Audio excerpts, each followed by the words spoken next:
This is Indie Business Podcast, Season 2, Episode 8, Women, Wealth, and Wow.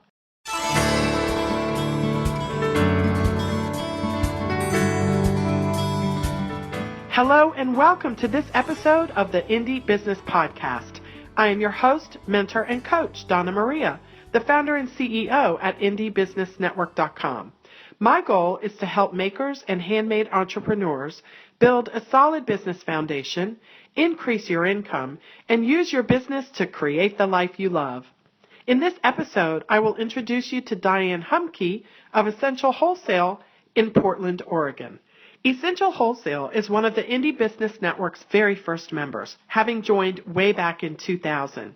The company was founded by Kayla Fioravanti, who was my guest in Season 1, and her husband, and Diane purchased the business in 2011. Under Diane's leadership, the company has grown by leaps and bounds. They supply a huge selection of naturally derived cosmetic bases and natural and organic ingredients, plus some small-run private label services. They are a great option if you want to scale up your cosmetic business. I met Diane personally a few years ago on Indie Cruise. She comes from a family of entrepreneurs, and she understands business inside and out. She is especially intuitive when it comes to providing advice to very small entrepreneurs. She can mentor and coach anyone to success, and she can cover all areas of importance, but her special knack is in crunching the all-important numbers. You'll hear more about this during the interview. You will enjoy how Diane delivers no-nonsense advice in a down-to-earth style. It's all about women, wealth, and wow on the Indie Business Podcast. You can get a summary for this episode at indiebusinessnetwork.com/21. I'll be right back with Diane Humke.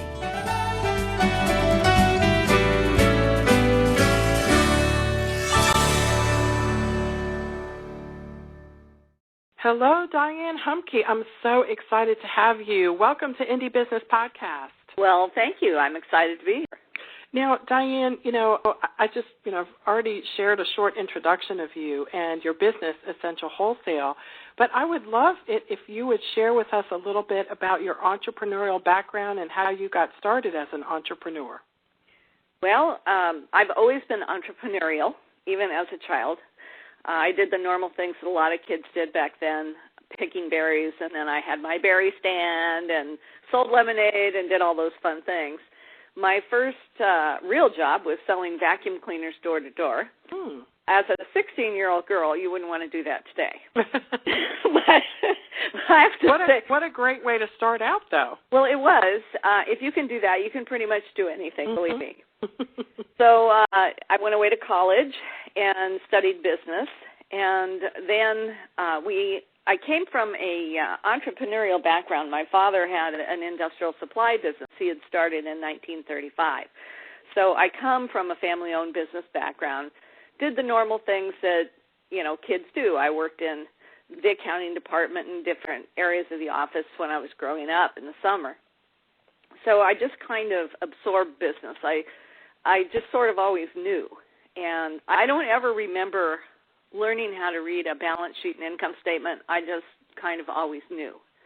So our family was sort of that way. It was built around the business. We had a lot of long-term employees that were like family.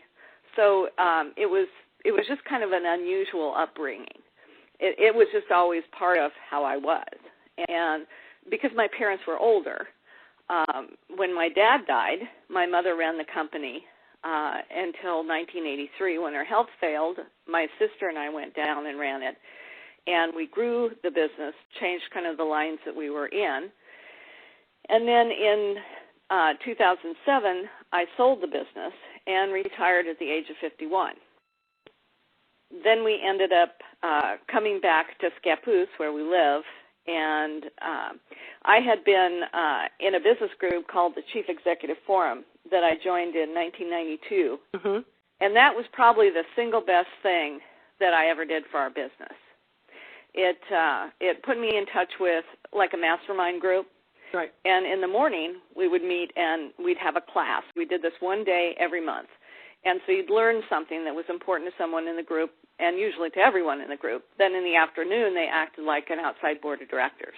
So you could pose a question, and then you'd have 15 other CEOs tell you what they would do. Wow. So that was incredibly valuable for somebody who was as young as I was and as inexperienced as I was. It's like a master's in business life. So I actually did that for almost 20 years, and that was wonderful. That's where I met Dennis Fioravanti, who Kaylin, he started Essential, and if it had not been for the forum, I never would have been involved with Essential Wholesale. So I hear so many great stories about masterminds, and so thank you for sharing that. I want to take you back. It's always interesting to me, Diane, the children of people who grow up in entrepreneurial households. I did not. My parents had traditional jobs. There were sort of people in our family on the periphery with a business, but nothing that I really had access to. Can you share a little bit, Diane, about that dynamic and how you think it helped you in your own entrepreneurial endeavors? Well, I think it has to do with your priorities and what you consider to be normal. I remember, the business had to come first, but it was for the benefit of the family. So, if something went wrong with the business, you didn't take vacations. I know my husband and I, we were down working at the company from 1983 till 2007, and we had 2 vacations in all that time. My. And so people think about, they want to own their own business so they have money and they can do what they want. But the truth is that you are where the buck stops.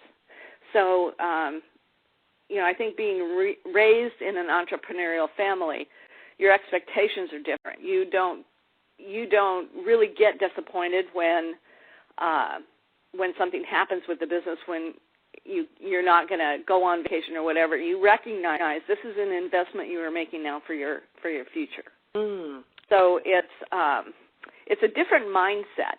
Mm-hmm. And sometimes it can be a bit stressful because it seems like the work never ends. But the good news is if your business is growing, then you're actually getting what you want.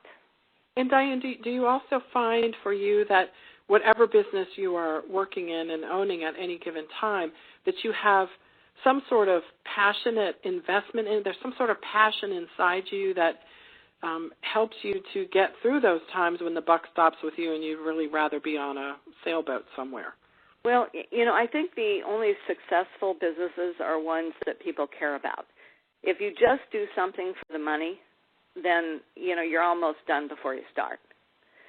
You need to care about it. And when I actually went to work for Dennis in September of 2010, and it didn't take me long to fall in love with the business.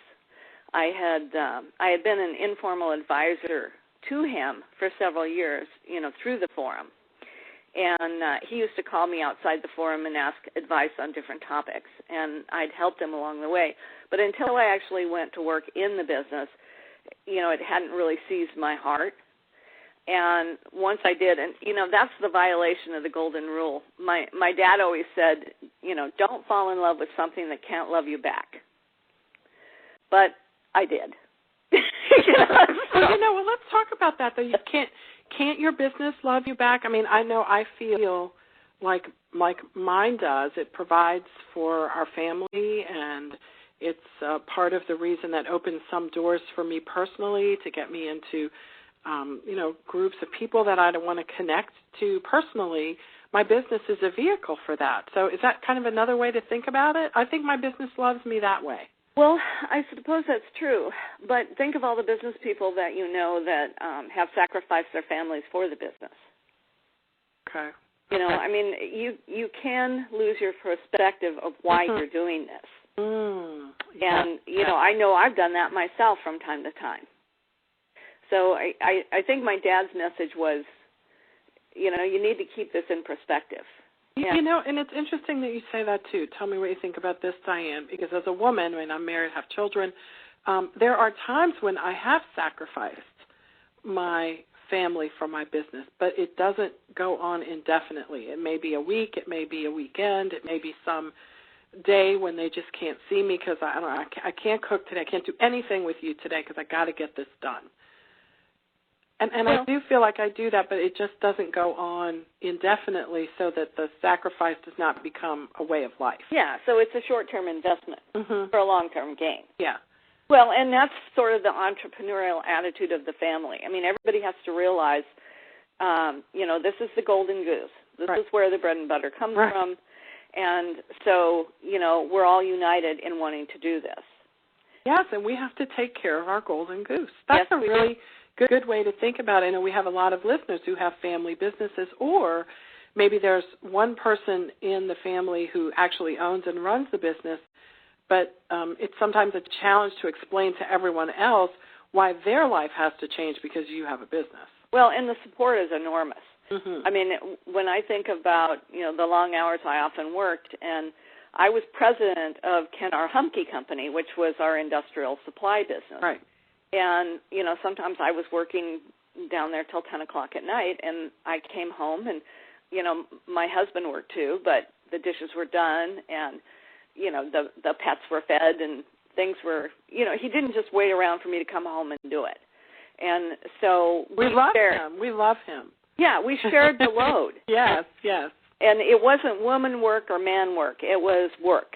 And, we had to work as a team to adjust stuff. And it wasn't always even. You go through these periods where you're just swamped at work. Say you get a new customer in and there's a big order or whatever. You may be working, 16, 18 hours, to get the customer taken care of. And, things don't stop at home. So somebody else has to step up. What a great approach, that flexible approach, that, look, it's not going to be the exact same way all the time. Anyway, it's going to ebb and flow. Sometimes you're going to hate it. Sometimes you're going to love it.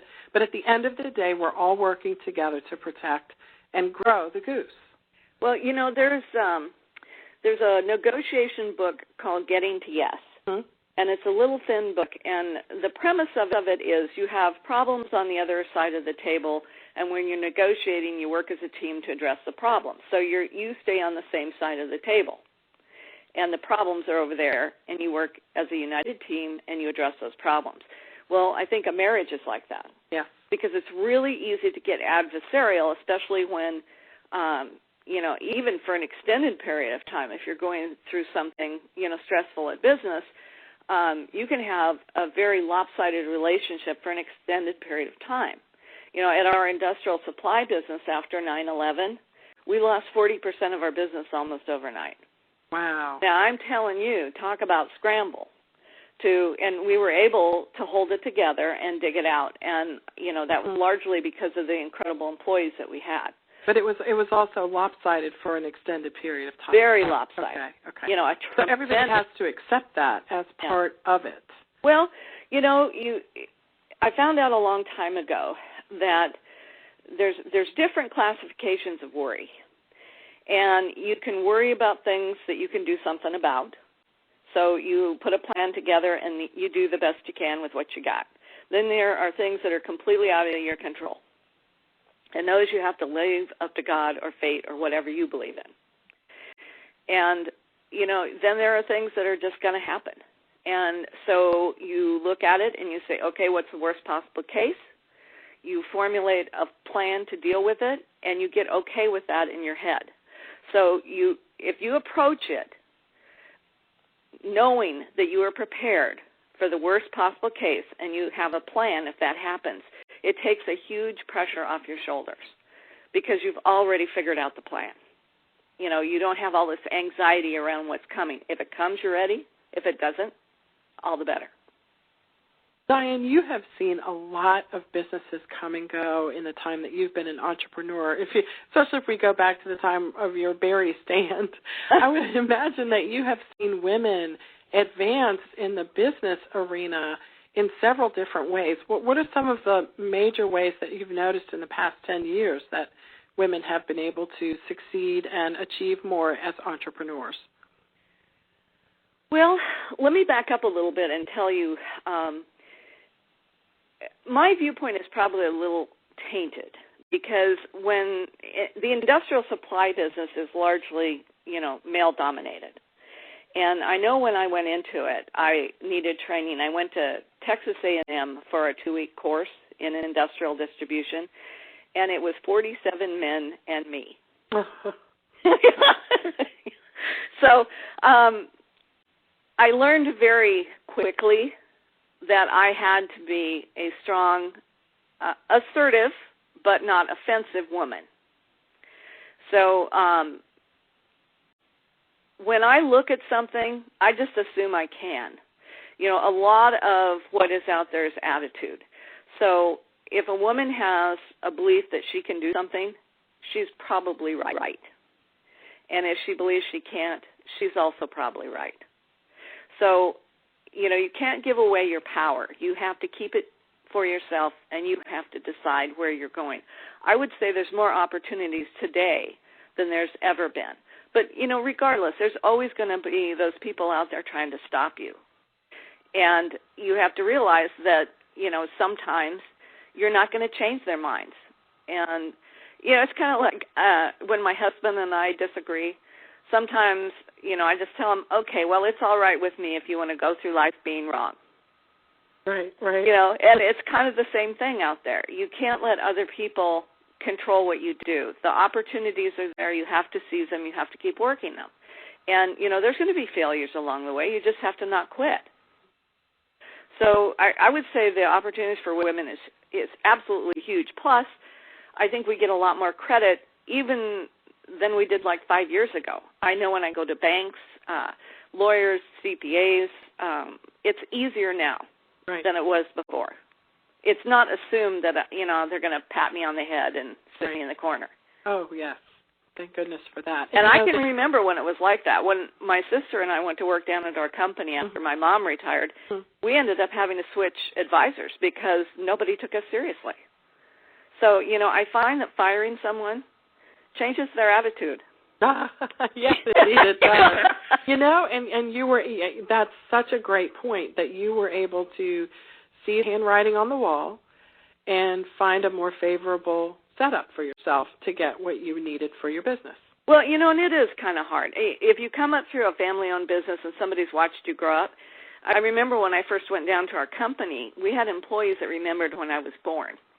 Oh, wow. Yeah, and so that's a very different dynamic. We had second-generation employees. It was very different than what I'm doing today.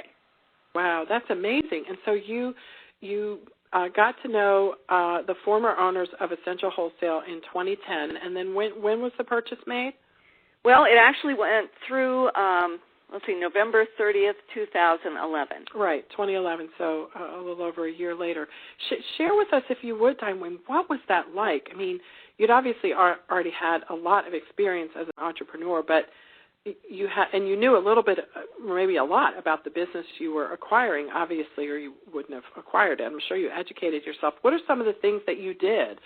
What do you recommend that other people do to avoid mistakes when they're going to be acquiring a business that's already existing and owned by someone else? Well, I would say the most important thing that was done by Kayla and Dennis. Ooh, what do you mean? What they did is they made the business stand alone. So a lot of times a business, you know, is the owner. I see. So without the owner, you don't have the business. And what they did that was extremely smart was they hired good people and they let them run the company, and then they kept their hand on the tiller and they guided the ship. Right. But they made sure they developed their employees where it could, you know, they had something to sell. And so many times, you know, there's a great business, but the business is the owner. And without them, there is no business, so there is nothing to sell. And so, you know, the most important thing that was done by Dennis and Kayla. What a great point. And, you know, just seeing, because I was around back in the day when they were starting that business, and I do recall the evolution of them starting with doing everything themselves, and slowly for a couple of years, it just was that way. That's exactly how it was. But over a period of time, as they acquired more employees and created those all-important systems in the business, over a period of time, it became ready to be able to be handed off those systems and those approaches that could be done by other people, not just them, ready to be handed off to another buyer. Right. And then they had, they're both very, very smart people. And they have diverse interests, and there were other things that they wanted to do. And, as we talked about before, family-owned business can be extremely demanding. And I think one of the main reasons that they decided to sell was, they wanted to spend more time with their children. And, they were in the formative years where, kids really need their parents and direction. You get to a point where, I don't know about you. I think I should have been locked up between the age of 14 and 22 because I didn't make the best decisions. And, I didn't have my parents around that much to help me. My dad died when I was 18. So I think, one of their main drivers was their family. And, they were in a position where they had somebody they trusted, me, that I wasn't going to totally, destroy what they'd built. This was their baby. And so it just kind of worked out nicely that I was able to, put a group of key employees, my family, and a handful of outside investors, most of whom I met in the Chief Executive Forum, where I met Dennis. It sounds like everything just evolved over, so organically. It's like, you went to the forum, Dennis went to the forum. Nobody was expecting to buy a business or sell a business at that time, but the relationship seems to have developed, and all the little pieces just seem to have lined up in a natural way so that this became a good thing to investigate on both sides. Well, it did, and then I have to really give Dennis kudos because when he joined the forum, his business was in its infancy, and he didn't, I had an existing culture at my company. I mean, I inherited an established business that was what it was. Right. Dennis was creating his as he went, and in all the years that I was in the forum, which was close to 20, he did one of the best jobs of anyone I ever met, listening to the advice that he got from the group and then going back to his business and implementing it. And so many people think they know better, and Dennis really listened. Dennis really applied, and he benefited from all that experience in that room. And so, I really am impressed with what he did there. Yeah, it is an amazing story of the business they built. Yes. And thank you for sharing that wonderful reminder of how important it is not just to ask or seek out good advice, but also to follow it.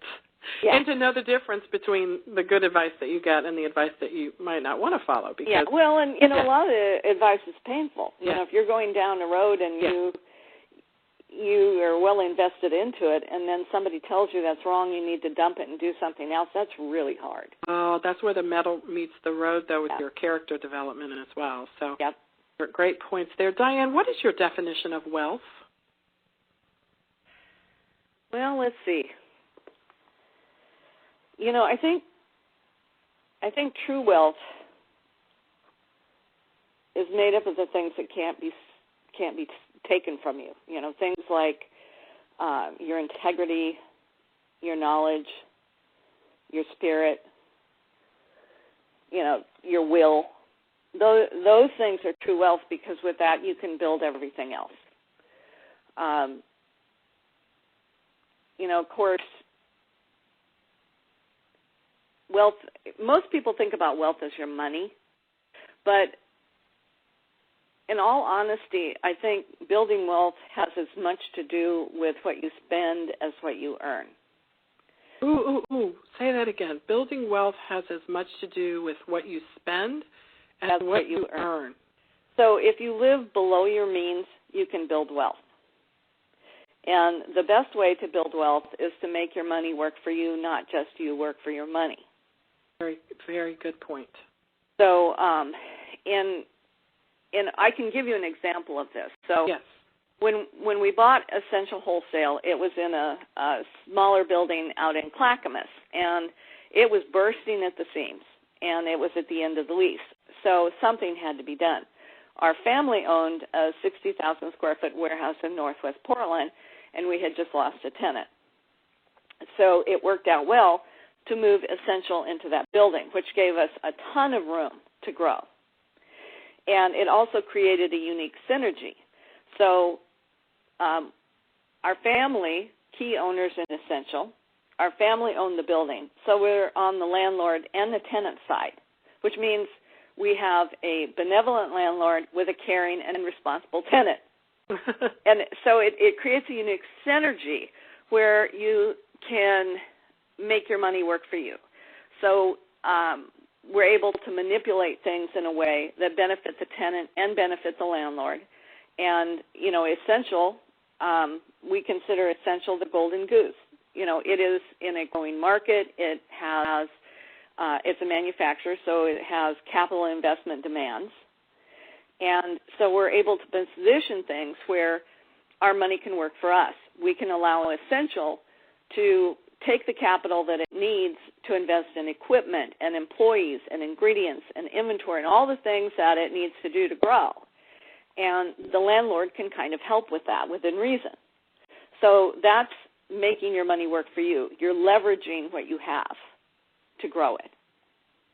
And so creating wealth is not so much about what it is that you're making and this asset that you're building as it is about the things that you the things that you embrace before that to set yourself up to build those things. In other words, it sounds like what you're saying in part is it's not what you spend, it's what you don't spend for the benefit of that goose. Well, and that's true. It's all about living below your means and doing the math. And I know you've heard me say do the math before. Yes.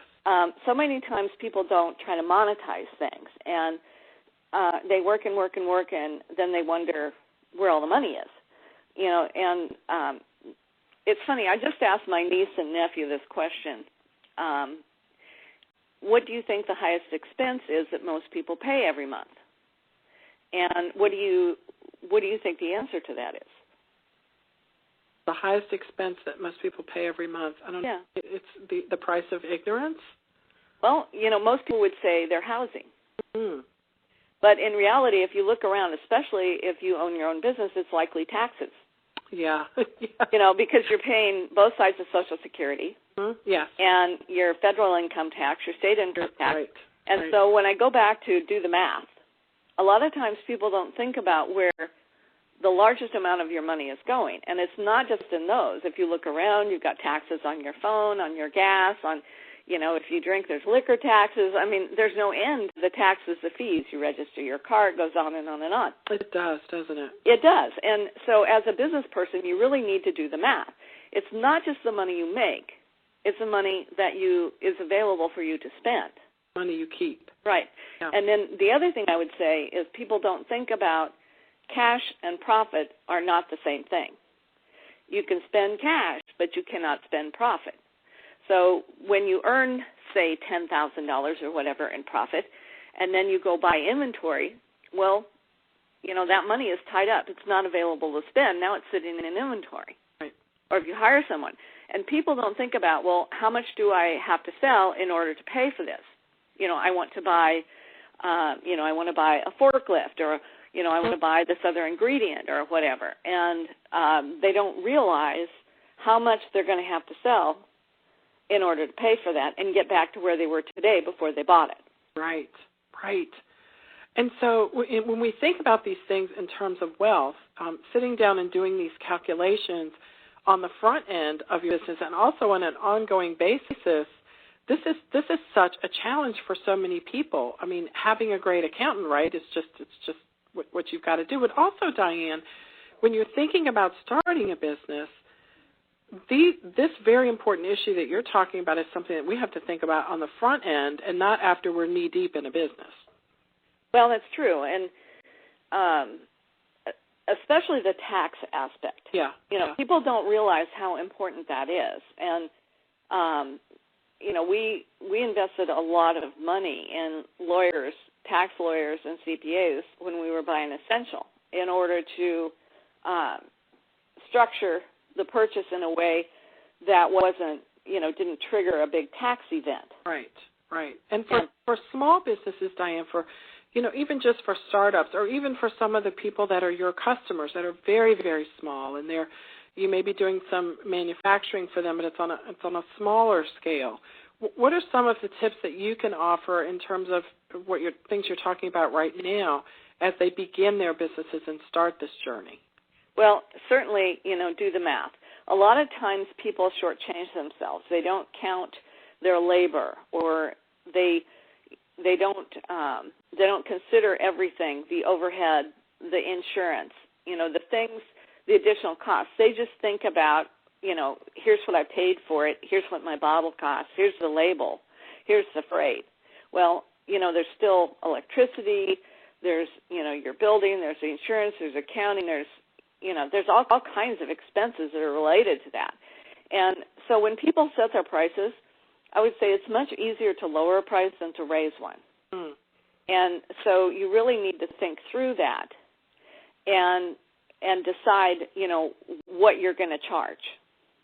And go to the shelf, start at the shelf, find comparable products and see what they're selling for. Right. And make sure that you err on the side of pricing a little higher than a little lower. Well, yes. I mean, you can always run a special if you want to, but at the same time, you have to be aware, you need to be fair with your customers, and that, ingredients, particularly in our industry, because we buy ingredients all over the world, and, our market is affected by political strife, by weather, by war, flood, famine. I mean, there's all kinds of things that affect the ingredient availability and pricing. Right. You can see things jump radically overnight. What you see with a lot of small businesses is that when their prices go up, they don't pass them along. They're not paying attention. And, that's a really good way to go out of business. Right. And, the same thing on the downside. If prices drop, look at what has happened with fuel. And, everybody's complaining about the airlines because the airlines aren't cutting the price of their tickets. They are cutting a fat hog right now because fuel prices dropped. And, they're alienating a lot of customers because they feel like they're not getting a fair deal. They feel like some of that should be passed along.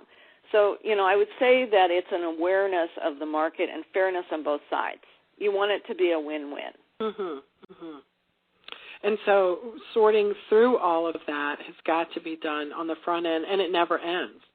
It just doesn't. That pricing issue goes on and on and on because you do have to adjust for inflation. You do have to hire people, so maybe you're going to have to raise your prices in order to do that. There's so many things that can fit into that. Well, and then I think a plan.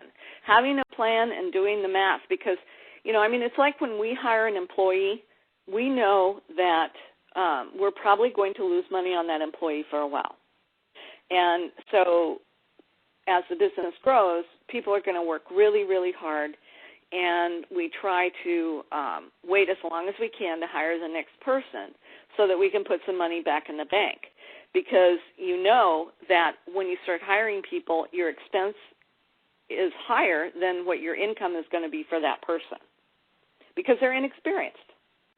They're going to have a learning curve. They're not going to make you money initially. It is so tough to even bring. I mean, one of the things I use is virtual assistants because I don't really need like a physical presence or physical people, and even that is such a huge investment because you do have to take time away from what you're doing to train a new person and invest in them and help them to understand your business culture and how it works and what they're going to be doing for you. So you do have to think of that in advance.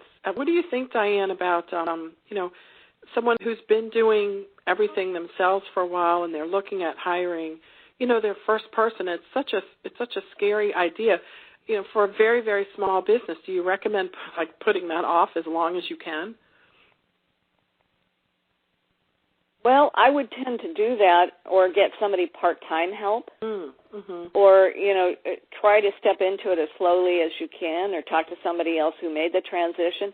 It kind of depends on the circumstance. So if you are about to get a new customer, say that, you're going to get a wholesale customer or something, once again, you do the math. Is it going to pencil out?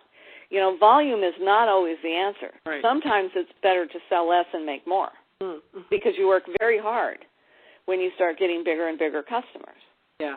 So, it's sort of like our business is a boutique business, but if somebody came from Walmart to us and wanted, us to make products for them, that's not our customer.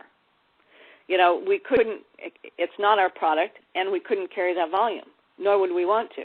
So you need to know who you are. Yes, it reminds me of something I read from Seth Godin, or I actually heard him say in an interview when someone was asking him, how'd you become so successful? And you have this blog, and you blog every day. And he said, well, the real question is not how do I do everything that I do. It's what are the things that I don't do every day? What do I say no to so that I can focus on who I am and what my niche is? And I thought that was such a great comment that all of us as entrepreneurs can embrace. Well, it needs to be in line with your corporate identity and who you are.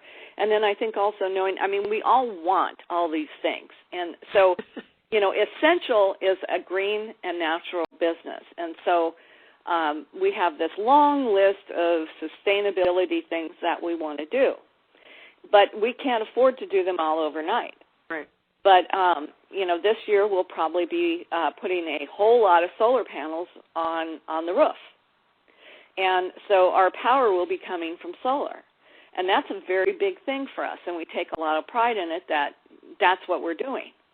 But it's a very expensive thing to do, and it has to do with who we are as a business. To us, that's a worthy investment. It's walking our talk. It's, being who our customers expect us to be. Well, and it's a really good segue into the wow part of our conversation here, because your target customer is going to look at that investment and see that it speaks directly to them when they are choosing who to do business with. Yes, and, I think we have to be worthy of that. Mm-hmm. We have a ton of things that, we've got a long list of things that we still have to do. When we first bought the business, we had to move the business. That was a very expensive enterprise, moving a manufacturing business with big tanks and, all this filling equipment, and, it's not an easy thing. And you think of all the plumbing and electrical and things that go with that, So this is one of those things where you have to bite off, chew, and swallow, before you move on to the next thing. And then, as a company, if we're going to grow the way that we want to and really be efficient where we can be cost-effective for our customers, we needed manufacturing software that was fully integrated, which is not what we had when we bought the business. Well, we had to pick the software, implement the software. That was painful. That was horrendously painful. And, only now are things working the way that they're supposed to be. It was very complex software, and we're really happy with the direction things are going now. And so with that working right, then, there's all kinds of resources out there that are available to people. There's an organization that we're working with, Oregon Manufacturing Extension Partnership. They're a nonprofit organization that came in, and, their goal is to help Oregon manufacturers respond to the challenges that, come up because you're competing in an increasingly global economy. Well, there's SCORE that does, they have retired executives that small business people can go talk to them.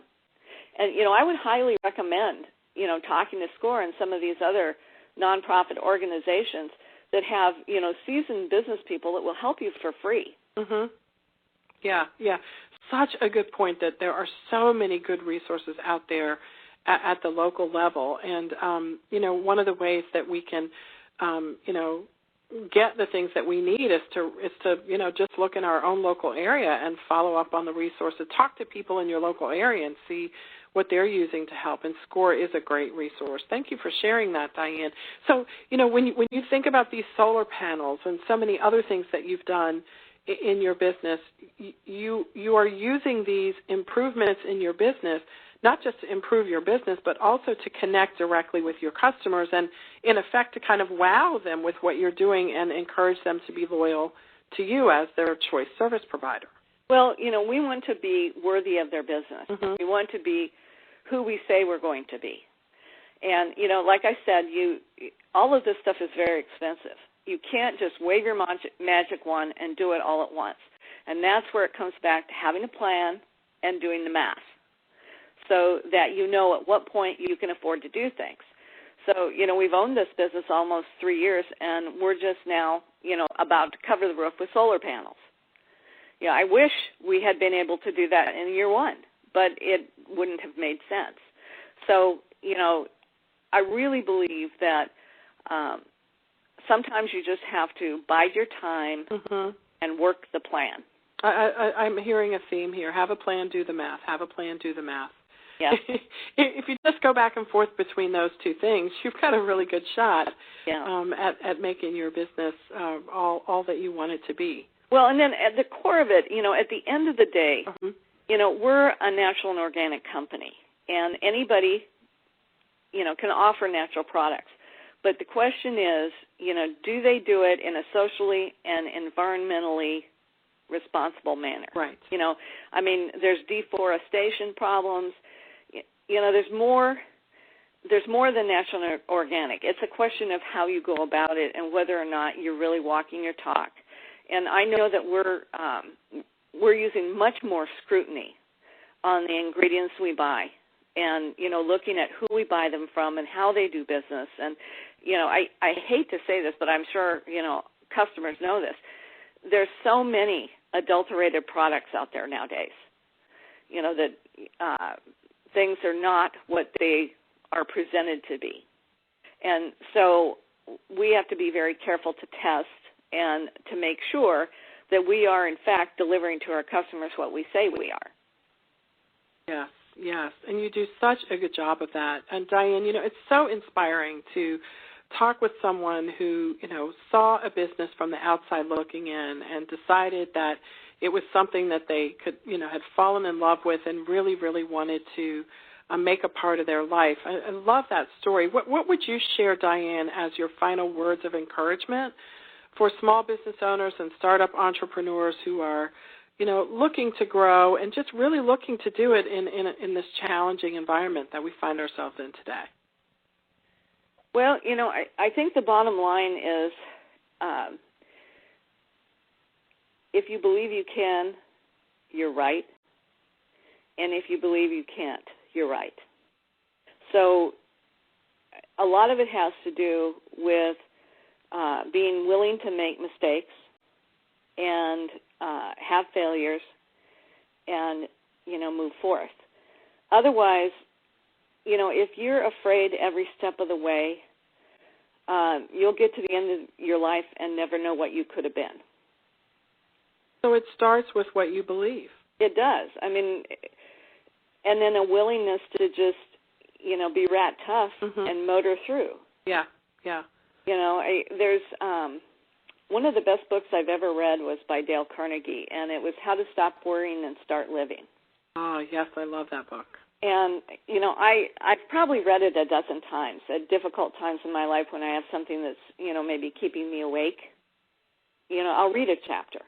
And I think continually educating yourself. There's so many opportunities out there with the Internet now.